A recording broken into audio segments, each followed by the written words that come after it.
Today, we're going to talk about how can you look at yourself like an athlete or a corporate athlete and really get on a better rhythm and a better schedule to help yourself perform in the best way possible.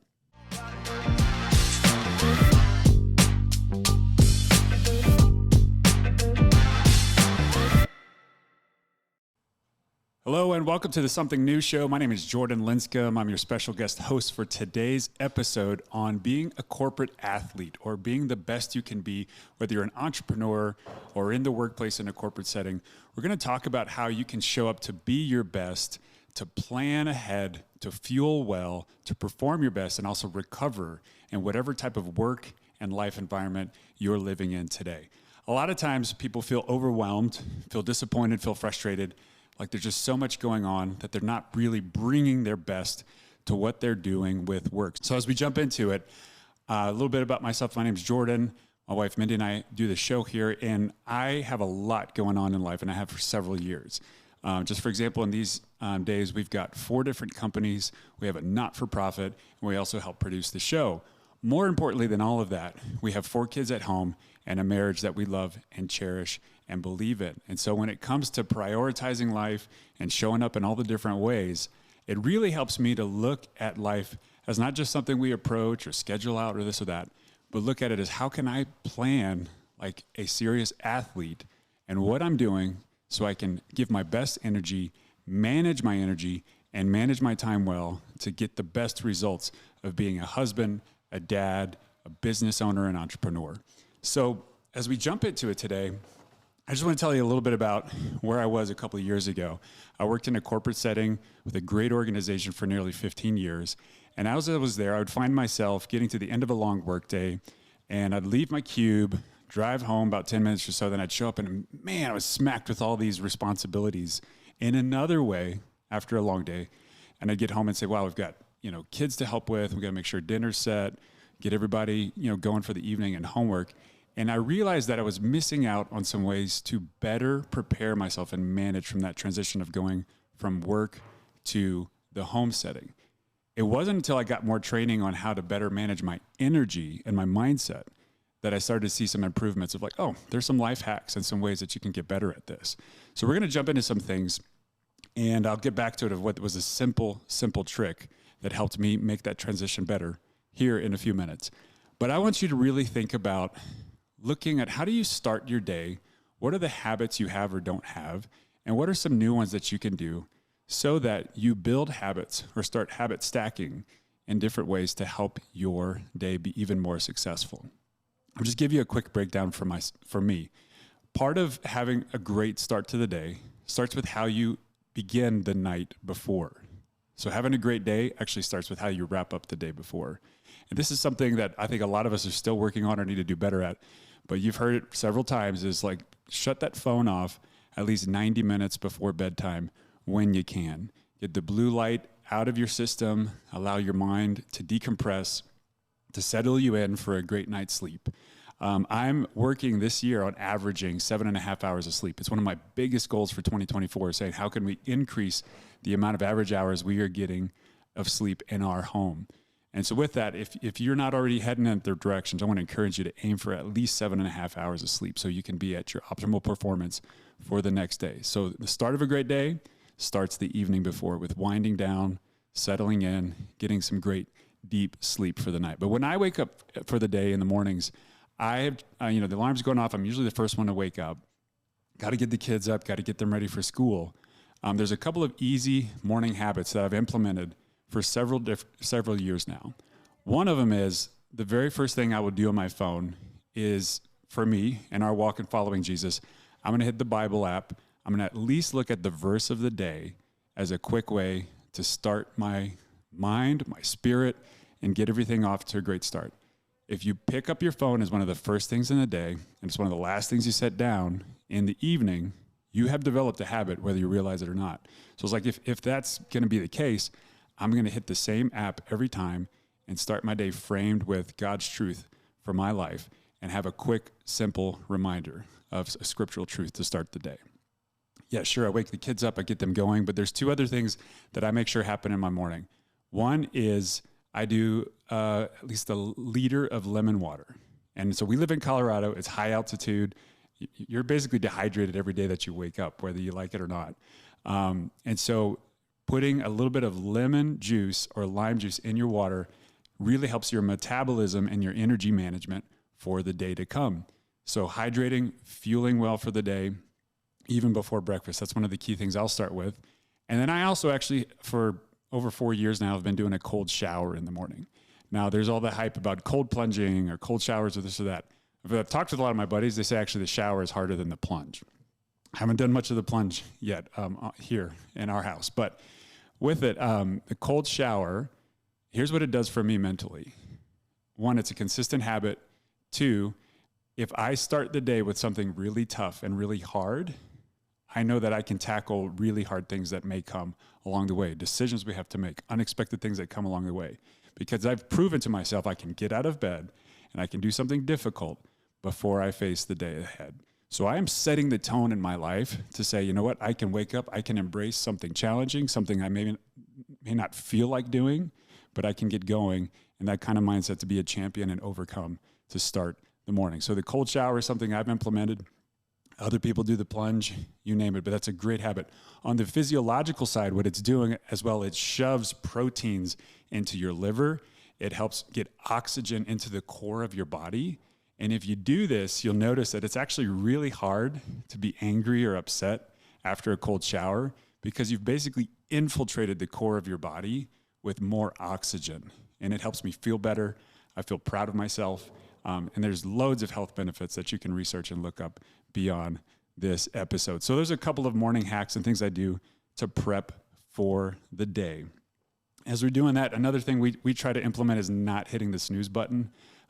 We've gotten the training that it's so easy to do that. But if you're in leadership, if you're leading a team, or if you want better self-leadership to lead yourself, try to stop hitting the snooze button. Set a time where you really need to get up, tackle the day, start the day in which a way you said, hey, I'm sticking to my commitments. I'm getting up out of bed and getting going for the day. So part of it is fueling well and preparing for the day. Let's talk a little bit more about preparation. If you watched other episodes, you've heard that Mindy and I really look at the whole year, and we first book out what are some key family moments, family vacation, family trips that we want to do in the calendar year. But then you break it down to a week by week overview. We spend part of our Sunday evening to look at the week ahead. And as we do that, we're really taking control of our schedule as much as we can to say, here's how we're going to prepare for the week ahead. So how we can perform well at work or running our businesses and our companies, and how we can bring our best and perform well when we're being parents, when we're in that moment of living life together as a family. So another aspect of prep is just knowing your time schedule, knowing your calendar, and being really, really adamant about quality time management for your week. That's another aspect of preparing. So certainly there's all the other aspects of, eating healthy, fueling your body well with fuel and prep. For me personally, I'm a big fan of macadamia nuts, avocado, other healthy fats that help me throughout the day. Sincerely, for myself, I'm eating a lot of meat, cheese, nuts, salad, getting a relevant amount of carbs. But those are some of my hacks and things that I'm doing throughout the day, even if I'm in Zoom meetings or in-person meetings, just having some of those healthy snacks to get me through the morning and through the day. So let's talk a bit more about getting into key work hours for your day. Maybe you've gotten things set, your morning habits, you got kids to school, you've made your commute.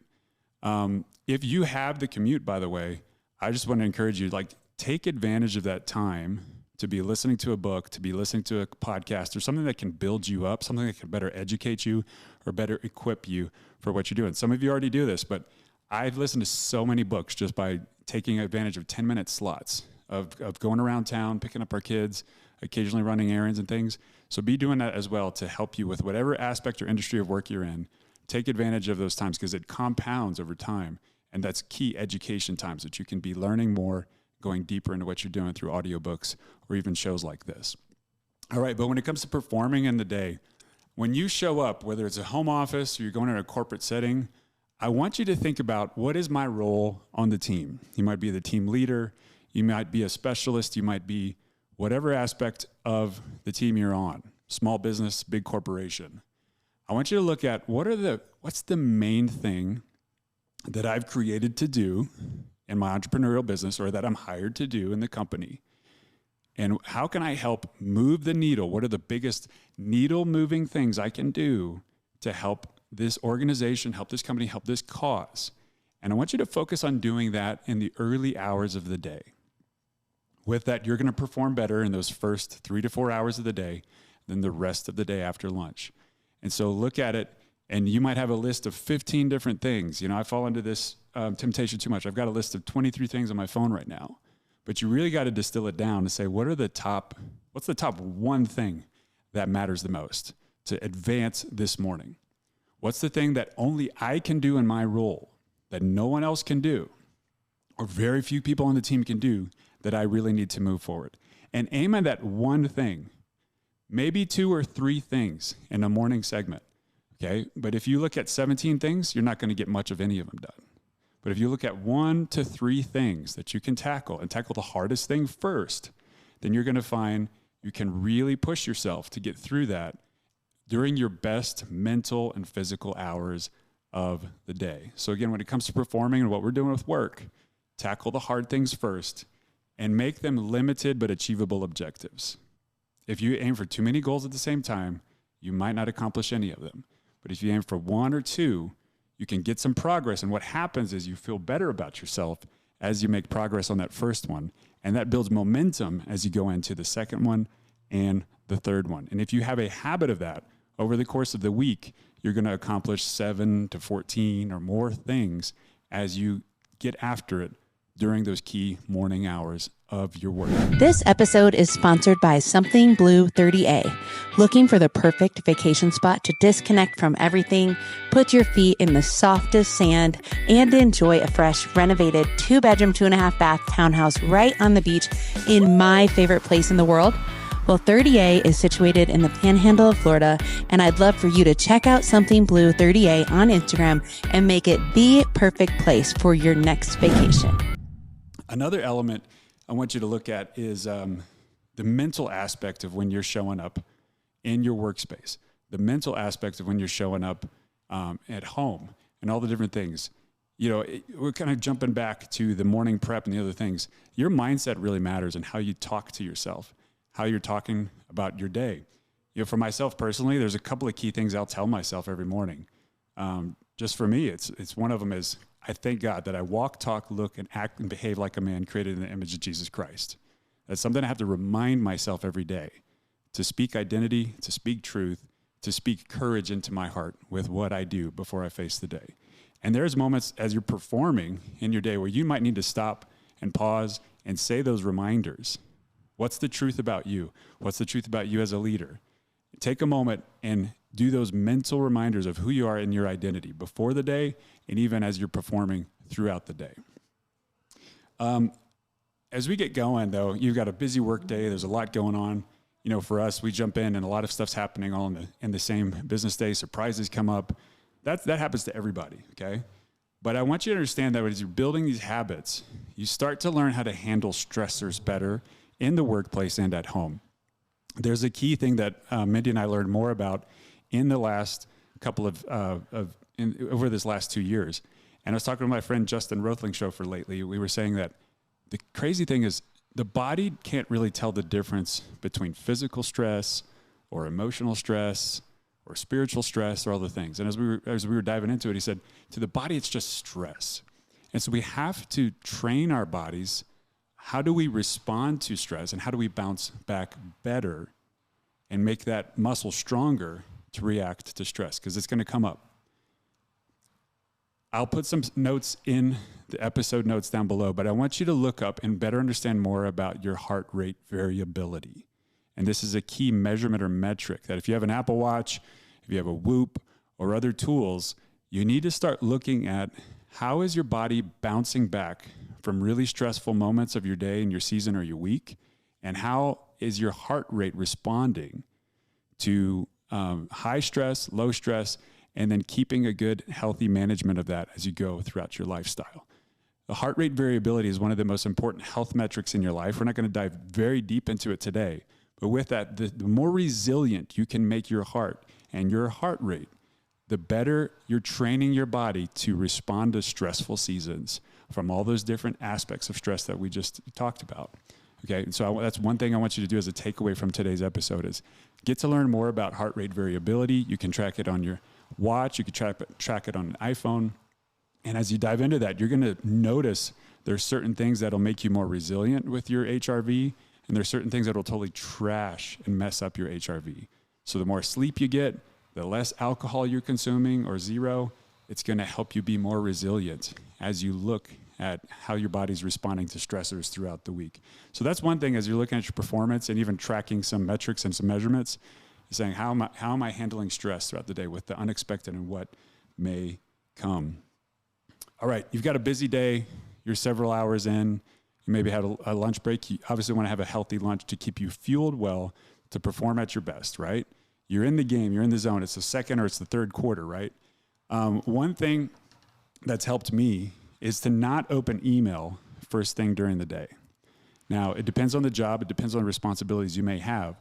But if you're in a place where you can get to those core, one or two tasks that matter the most to move the needle in your work, do that in the morning hours. And if you can manage your work lifestyle, where you can even have an out of office message or an auto reply that, hey, I typically check emails, from 1 to 3 p.m. That's a life hack that you can use in some situations, in some circumstances, and just help train other people around you of when are the times that you're going to be receiving and responding to your inbox, okay? For me, if I try to do it all throughout the day and other elements, it just starts to get overwhelming. It gets distraction. It's that whole squirrel thing. And then before you know it, you've lost track of what's that 1, 2, or key things you have to do for that morning or for that day to move the needle. So again, when possible, try to shift your inbox management to something that you do more after lunch. Keep the morning hours for what matters the most. And then after you have lunch and your blood sugar levels are changing and your body's feeling that difference, okay, you might feel maybe a little sluggish, honestly, sometimes in the afternoon hours or feel like having a nap. That's when you can do some tasks that require perhaps a little less mental energy, a little less focus. But you can create and stack some time slots of when you can respond to your inbox and manage that. All right, a full day, maybe you've been looking at a screen, you've been in Zoom meetings or other elements throughout the day. I want to encourage you with a couple of other practical tips. One thing is we all need to touch and smell something real every day. I love this advice. It's helped me so much. I remember being in a cube or conference rooms and I'm just like, hey, we're making good progress, but on the other hand, get me out of here. I want some fresh air. And so one thing what I do is I would take a walk or I'll go out and get some sunshine anytime I can to get out of a building setting to reconnect with creation around us. And it could be a simple thing as like finding some pine needles on a tree, breaking a few off, smelling that, reconnecting, regrounding yourself with where you are and what's going on in the environment and the world around you, not just a digital screen environment. And then another couple of hacks, if you get a break between calls, between meetings, just the simple power of doing 10 push-ups, 15 push-ups, something that helps you move your body, that will help you change your mind. It'll help you bounce back. It'll help you snap out of things. So again, we've really benefited from this training over time. If you're feeling funky, you're feeling gross, you're just not feeling it during a busy workday or a stressful workday, if you move your body, it will help reframe and change your mind. All right? Look at it in a whole week. If you've had a couple of stressful days, you need to stop and create some space for physical exercise. Because if you move your body, I promise you, it will change the way you feel and it'll change the way you think for the better. The endorphins get going. All these things on the inside will help you perform better for the work day ahead or the next day tomorrow. I want to jump back and share another hack that works for me. Now, this is going back to the morning hours, but one thing is grounding. If you, you've probably heard about some of this, but if you have any way to get your bare feet onto soil, even a cement slab that's connected to soil outside of your house, there are so many benefits of what it does to help regulate the alkalinity levels in your body. Okay, it basically can literally take stress from your body and shove it into the earth below you. And so we're going to keep it high level here today. But if you could do any grounding in the mornings or in the evenings after your long workday, It's going to be a big plus, and you can see a physical difference over time. Another aspect, get sunshine between work meetings, between calls, especially in the morning hours. If you can get some sunlight directly on your face, on your eyes, it's going to help wake up your brain and prepare you for the day. And it's also great for breaks in between a busy work day. All right. And then another thing with performing, as you're wrapping up your day, you get towards the later work hours, maybe it's 3, maybe it's 5 for some of you. If you're going back into some heavy responsibilities in the afternoon or the evening, I want you to think about, how do you fuel yourself well before you re-enter that environment? So to come back to it, I used to leave my cube, go home like on an empty stomach. I was thinking, okay, we'll have dinner, this or that. But that first hour at home just felt hard. Like maybe people were grumpy. I wasn't feeling, my best. A simple hack of just having a protein bar or a healthy snack the last 15 or 20 minutes while you're at work or you're at your business before you're heading home did wonders. It can do wonders for you. It did it for me. All right. But if you just simply take some time, say, how do I fuel myself and fuel my body so I have mental and physical energy before I re-engage with my wife and my kids or a family? Simple, easy life hack I'd love for you to try and implement if you're not doing that already.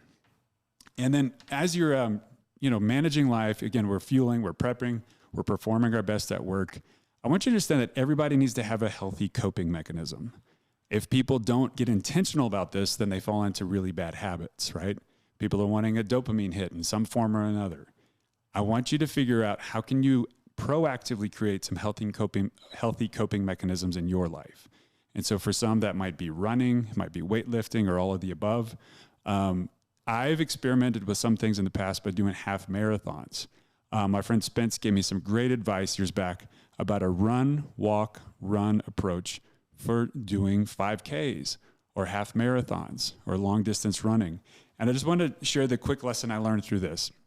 So I did my first one in Denver years back. It was a beautiful, kind of 32-degree May morning. And I had prepped for 16 weeks leading up to that half marathon. But with the run, walk, run approach, it's this wild but true principle that you basically do your warm up, you start running for the day, but then when you're about 4 minutes in for the schedule I was doing, you would actually stop and slow down and walk for about 35 seconds. And then you'd start running again for another 4 minutes. So there's a whole formula to it. I'll put a couple of links for you down in the notes below. But you can, the lesson learned from this method is by putting in little increments of 30, 35-second walks into the race, it allowed the body to actually use the endorphins that were building up while I was running. Okay. And then when you start walking and give a little time and space and slow down, it floods those endorphins into your body and then allows you to recharge and continue for the long haul instead of those just building up. Because if you run the whole half marathon, endorphins are building up and get released later. But if you implement the little walks along the way with this run, walk, run approach, you actually benefit from those throughout the whole race. And it really helps with endurance and for the long haul. So I did my first one in Denver. I finished in 2 hours and 3 minutes. It was my first one. I was just aiming to finish, okay? Really wanted to break that 2 hour mark.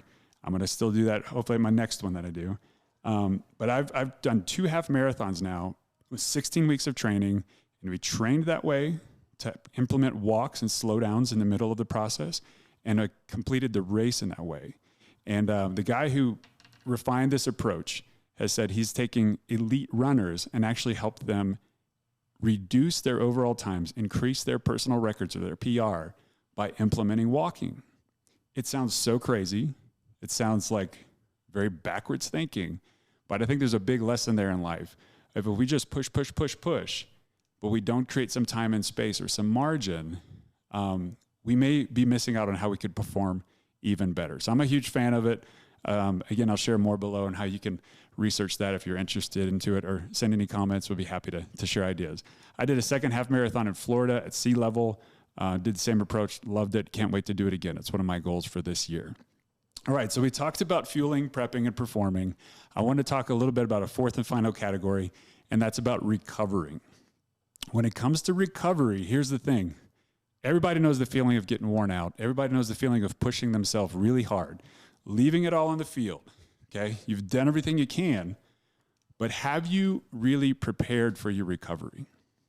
And there's a story I've learned from a leader in my life, but he was saying that you have to be just as strategic about your recovery plan as you are with your execution plan. And I'm going to say that again. A lot of us are really good at, I'm going to plan out all that I'm going to tackle and do for the week, right? But when it goes back to that time where you schedule out your week, are you really intentionally planning blocks and segments for recovery?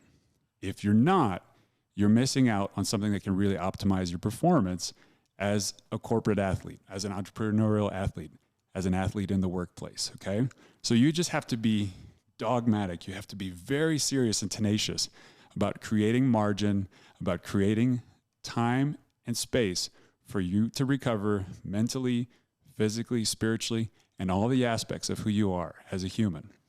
So with that, it might be having some time at home, having some time with your family, creating some time for you to go away and be alone. You might be more introverted, where you need a little bit of time and space just for yourself to recharge. I want to encourage you to plan your recovery. Plan a day of rest throughout your week. And it doesn't mean it's just Sunday. It might be whatever day of the week it is for you, okay? But with that, I want you to be really adamant about your recovery so you can have a healthy cycle of fueling, preparing, performing, and recovering. If you follow this, I promise you it will help you increase your effectiveness in what you're doing, increase your effectiveness in work and at home. And so if you hear the main theme about this, you got to build in a lot of habits into your life. You probably have some already, but here's the deal. Under pressure, you will relate to your habits or your lack of habits. Under pressure, you're going to relate to your habits or lack of habits. That's something I've learned from Ed Milet. He shared with a ton of us through his show. But habits matter. At the end of the day, when things get stressful, when things are falling apart, your habits are what's going to show up in your life and in your lifestyle. So my encouragement for you as we wrap up today is I want you to see how can you implement one additional habit into your lifestyle over the next 18 days. Research has shown it takes 18 days of consistently doing something for a habit to be implemented and stick into someone's life, okay? And it's those small, you've heard about Atomic Habits, one of the best-selling books of the last year, but those small little 1% incremental improvements can make a massive difference. So again, if we come back to it, feeling overwhelmed, not feeling strategic, not feeling on task, not feeling like you're the best version of yourself, I want you to look at your whole situation of how can I look at it more like an athletic event to fuel well, to prep well, to perform at my best, and then also recover well in a very intentional strategy. So my encouragement to you, over the next 18 days, what's one habit you can add into your lifestyle from some of the things we discussed or other ideas that you find that match your situation, and stick to it for 18 days. See if it helps you. Get it going, refine it, get it in a cycle of how you approach your day, approach your week. And then after that, what's one additional thing that you can do to push yourself to keep being the best version of yourself? And if you show up in that way as an athlete in your life, I promise you, you're going to find better performance and more fulfillment with how you're approaching the day. Hey, thanks so much for watching this episode of the Something New Show. We'd love if you would like below if you're watching on YouTube, subscribe if you haven't already, if you're watching on YouTube, and also leave a comment. What's your biggest takeaway from today's lesson and overview? We'd love to hear from you. And thanks so much for joining us. Keep your eye out for more episodes on how to create a life worth celebrating here at the Something New Show. Cheers. Thanks for listening. Be sure to subscribe to the show, rate, review, and share with a friend. Also, follow The Something New Show on Instagram and Facebook. If you want a fuller experience, watch the show on YouTube to help you create a life worth celebrating.